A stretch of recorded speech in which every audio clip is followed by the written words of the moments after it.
we're going to talk to you about what's best for your hair, but like the guarantee we have on products, everybody says, oh yeah, we guarantee everything, and then there's always the fine print. There's always that fine print.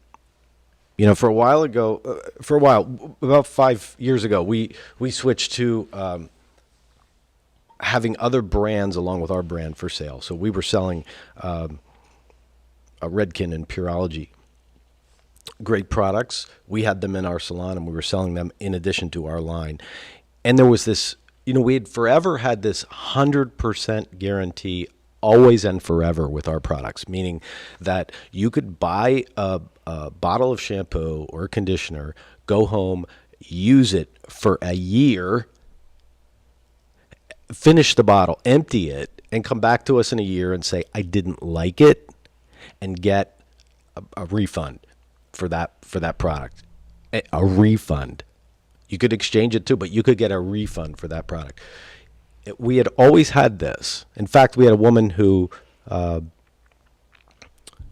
lot of people know this story, who bought a product we used to carry. It was called finishing spray, and it was one of Robert's favorites. He used it at the end of every haircut, put a little finishing spray on it. It was a non-aerosol spray. It was a heavy hold.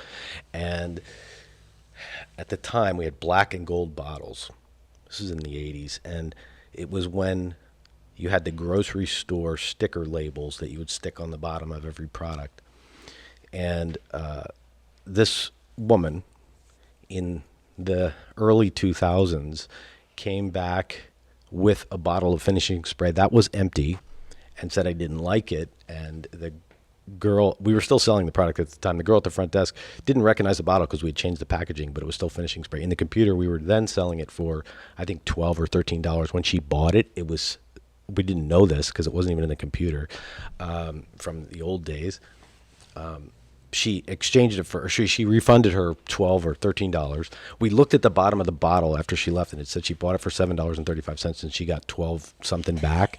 She made money on the return, which is okay because we promised that we would do that. But I mean, she had no way of looking it up. She gave her the money back, and but that's how solid the guarantee is. Like, no questions. She didn't have a receipt. We didn't know anything about. We didn't have information, but that's not what it was about.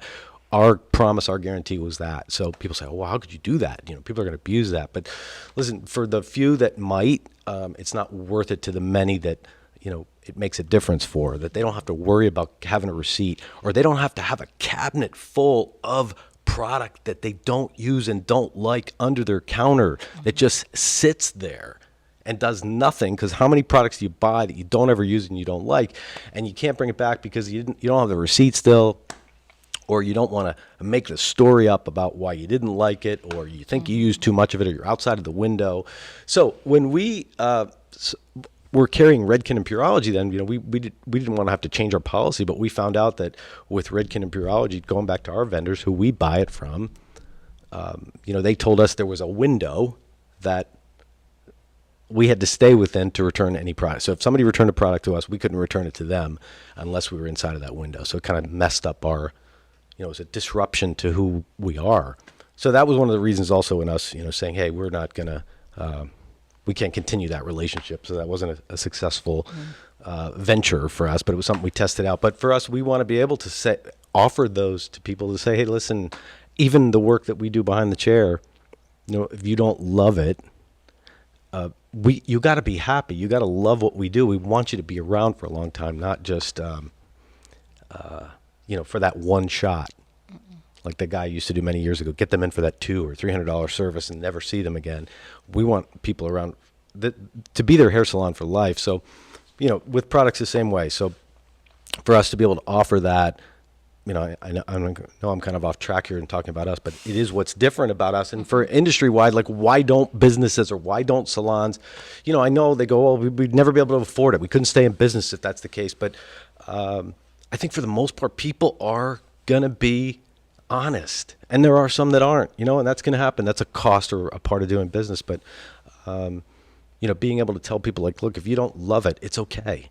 If you don't love the head, neck, and shoulder massage, if you don't get rocked at the shampoo bowl and love your experience there, get dizzy or wobbly from your shampoo and shoulder massage, that you don't pay for, because that's a big part of it. That matters. That's not just getting the hair wet for the haircut. If you don't love your haircut, if you don't love the color, we will make it right. So those are part of the culture of our culture, and being able to adapt to that, rather than if somebody has a big ego and a customer doesn't like their hair, that person with the big ego is going to say, tough. You told me you wanted those kind of highlights. That's what I gave you. See ya.